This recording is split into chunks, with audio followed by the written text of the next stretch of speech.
कुर्सी में एक बार फिर आपका बहुत स्वागत है। बात हो रही है अब महाराष्ट्र की, जहां महाविकास आघाड़ी में मुख्यमंत्री के चेहरे को लेकर घमासान है। उद्धव गुट कांग्रेस और एनसीपी पर दबाव बना रहा है कि वो चुनाव से पहले उद्धव ठाकरे को मुख्यमंत्री का चेहरा घोषित कर दें। अभी तक ये बातें उद्धव गुट के दूसरे नेता कर रहे थे, लेकिन आज मुंबई में महाविकास आघाड़ी की बैठक में उद्धव ठाकरे ने सीएम चेहरे का मुद्दा उठाया। उद्धव ठाकरे ने कहा कि कांग्रेस और एनसीपी अपने सीएम के चेहरे बता दे, उनका नाम का ऐलान कर दे, वो उसका समर्थन कर देंगे, लेकिन सीएम चेहरे का फैसला चुनाव से पहले होना चाहिए। एकच हात जोडून नम्र विनंती की लोकसभा निवडणूक आपण महाराष्ट्राने देशाला दिशा नक्की दाखवलेली आहे। आता ती दाखवलेली दिशा की पुढे कायम ठेवण्यासाठी ही निवडणूक आपल्याला जिंकणं अत्यंत महत्वाचं आहे, अत्यंत महत्वाचं आहे। मगाशी नाना तुम्ही नव्हतात, मी बोललो की मुख्यमंत्री कोण होणार। आज काँग्रेसने चेहरा जाहीर करावा, पवार साहेबांनी करावा, मी त्याला पाठिंबा सगळ्यांच्या समोर द्यायला तयार आहे। फक्त जागेवरनं मारामाऱ्या करू नका, जागेवरनं मारामाऱ्या करू नका। एखादी जागा वाटपामध्ये काँग्रेसकडे गेली तरी केलं पाहिजे। अरे एकजूट, नुसती वज्रमूठ शब्दात असता कामा नये, वज्रमूठ ही कामात दिसली पाहिजे। उद्धव ठाकरे जो बात कह रहे हैं समीर जी, ये सीएम वाला फॉर्मूला क्या होने जा रहा है? क्योंकि उद्धव ठाकरे इसी सभा में ये भी कह रहे थे कि मैंने भाजपा के साथ गठबंधन करने के बाद ये समझा है कि ये जरूरी नहीं है कि किसी ज्यादा नंबर लाने वाली पार्टी का ही मुख्यमंत्री होना चाहिए, कम नंबर लाने वाले पार्टी का भी मुख्यमंत्री हो सकता है। देखिए, आज उद्धव ठाकरे, शरद पवार और कांग्रेस के नेताओं की बैठक षणमुखन हाल मुंबई में हुई थी। वहाँ उद्धव ठाकरे भाषण दे रहे थे। उद्धव ठाकरे इस बात को जानते हैं कि महाराष्ट्र अगर कोई मुख्यमंत्री का चेहरा होगा उनके गठबंधन से, तो वही मुख्यमंत्री का चेहरा बनेंगे। वो इस बात को जानते हैं कि कांग्रेस के पास कोई मुख्यमंत्री का चेहरा नहीं है। वो इस बात को जानते हैं कि शरद पवार के पास कोई मुख्यमंत्री का चेहरा नहीं है, शरद पवार बनेंगे नहीं। सुप्रिया सुले दिल्ली की राजनीति करती है और प्रदेश में कोई दूसरा ऐसा नेता है नहीं। वो 5 साल का लिए जब मुख्यमंत्री की बात भारतीय जनता पार्टी के साथ उनकी हुई थी कि 2.5 साल भारतीय जनता पार्टी का रहेगा, 2.5 साल शिवसेना का रहेगा। जब नहीं हुआ तो वह कांग्रेस के साथ चले गए, मुख्यमंत्री बने। एकनाथ शिंदे चलेगा, एकनाथ शिंदे वहां मुख्यमंत्री है। तो उद्धव ठाकरे ये सुनिश्चित करना चाहते हैं, वो जानते हैं उद्धव ठाकरे इस बात को कि भारतीय जनता पार्टी और एकनाथ शिंदे चुनाव में कोई चेहरा लेकर नहीं जाने वाली है। वहां तय हो चुका है कि सामूहिक रूप से चुनाव लड़ेंगे, उसके बाद मुख्यमंत्री का चेहरा घोषित होने वाला है।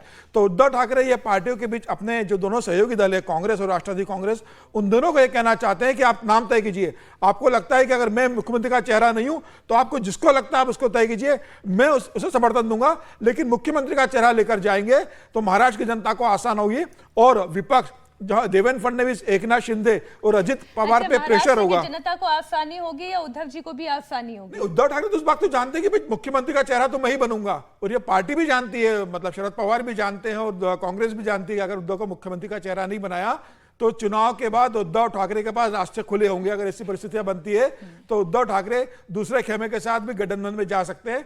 तो मुझे लग रहा है कि अभी उद्धव ठाकरे प्रेशर पॉलिटिक्स कर रहे हैं कि आप मुझे मुख्यमंत्री का चेहरा घोषित कर दीजिए, जिससे देवेंद्र फडणवीस, एकनाथ शिंदे और अजित पवार पर इस बात का दबाव होगा कि जब वो गठबंधन में जा रहे हैं तो उद्धव के सामने उनका चेहरा कौन होगा, ये बार बार पूछेंगे।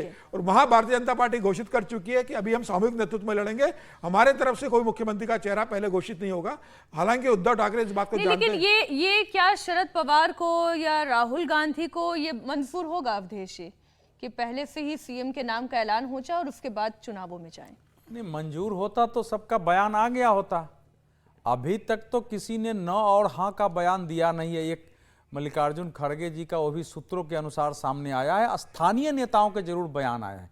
देखिए, उद्धव ठाकरे के मन में इस बात की पीड़ा और छटपटाहट है कि जिस तरीके से मैं मुख्यमंत्री बना और जैसे हटा, वो अगर मैं उम्मीदवार नहीं हुआ तो फिर तो हमारी जो हमारे विरोधी हैं वो इसको विषय भी बनाएंगे, मेरा उपहास ही उड़ेगा कि आए थे हरि भजन को ओटन लगे कपास।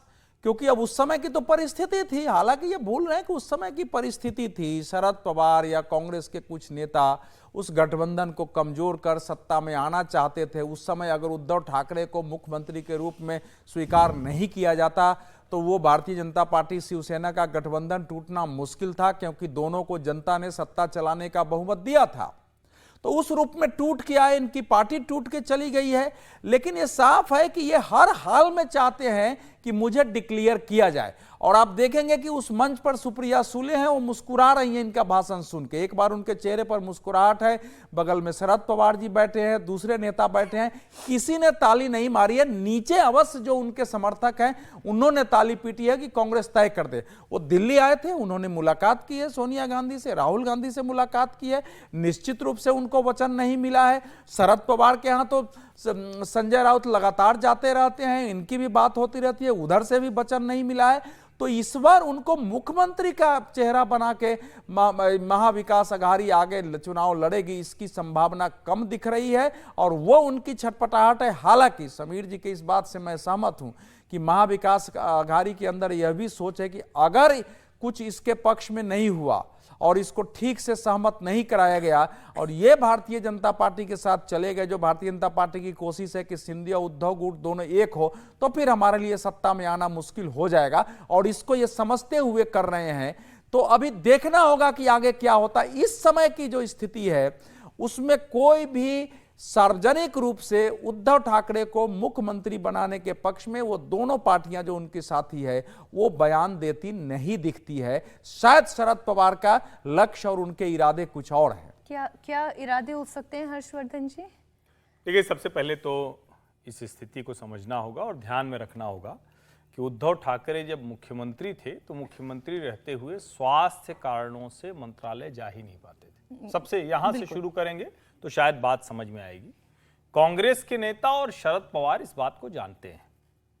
कांग्रेस में नाना पटोले लाख कोशिश करें, लेकिन नाना पटोले का वो कद नहीं बन पाया है कि वो मुख्यमंत्री की कुर्सी पर दावेदारी कर सकें। पृथ्वीराज चौहान की एक पुरानी दावेदारी है, अशोक चौहान अब भारतीय जनता पार्टी में आ गए हैं। तो एक तरह से कहें तो कांग्रेस पार्टी की मुश्किल यह है कि वो किस चेहरे को आगे करे। शरद पवार सुप्रिया सुले के अलावा किसी को आगे कर नहीं सकते। एक उनका चेहरा जो था अजीत पवार, वो अब इस तरफ आ गए हैं, उनके साथ फिर से चाचा जी के साथ चले जाएं तो एक वो चेहरा होंगे।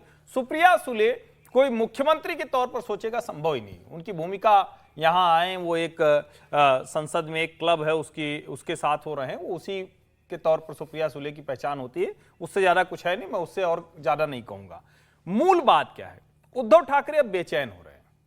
उद्धव ठाकरे को लोकसभा के चुनाव में साफ दिखा कि जो हिंदुत्व वाला मतदाता था, जो बाला साहब ठाकरे का चेहरा देखता है, उसने ये देखा कि एकनाथ शिंदे ज्यादा बेहतर तरीके से वो काम कर रहे हैं।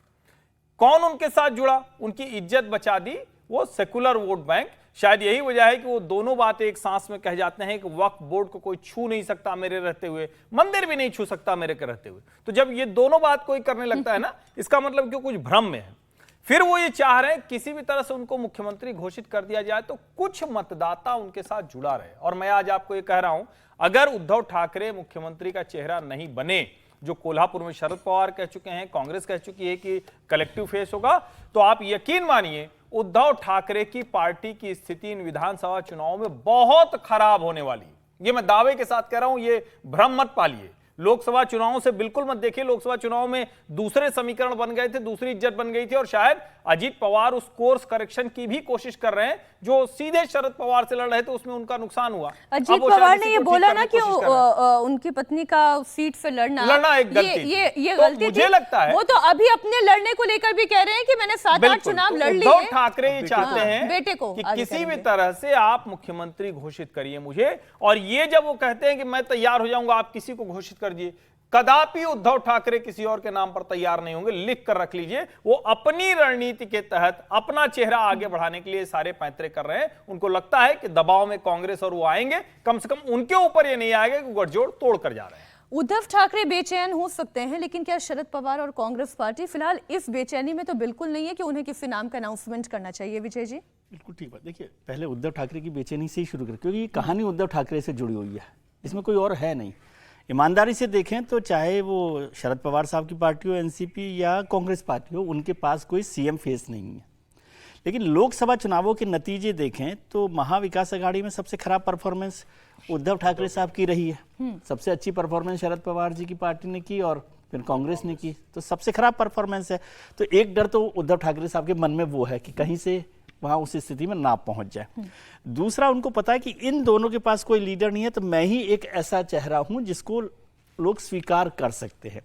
तीसरी जो उनको सबसे बड़ी उम्मीद है वो है महायुति से, यानी बीजेपी और शिवसेना, शिंदे और दूसरे अजित पवार साहब से, कि वहाँ की स्थिति ऐसी बन गई है कि बीजेपी अब सीएम फेस के साथ नहीं जा सकती, क्योंकि वो अपना कैंडिडेट को चीफ मिनिस्टर फेस बना नहीं सकती और शिंदे को बनाना नहीं चाहती।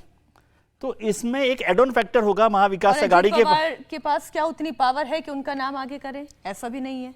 अजीत पवार साहब मुख्यमंत्री के तौर पे अच्छा, अभी है वो कब तक है? अभी उस पर वो कहाँ से अभी बात कर रहे हैं? अजीत पवार साहब का तो खुद का नहीं पता ना, उसको छोड़िए। लेकिन मुद्दा यह है कि तो अब उनके पास एक एड ऑन फैक्टर होगा महाविकास आघाड़ी के पास, कि यदि उनका सीएम फेस है तो वो महायुति के सामने कहेंगे भाई बताइए आपके पास कौन है।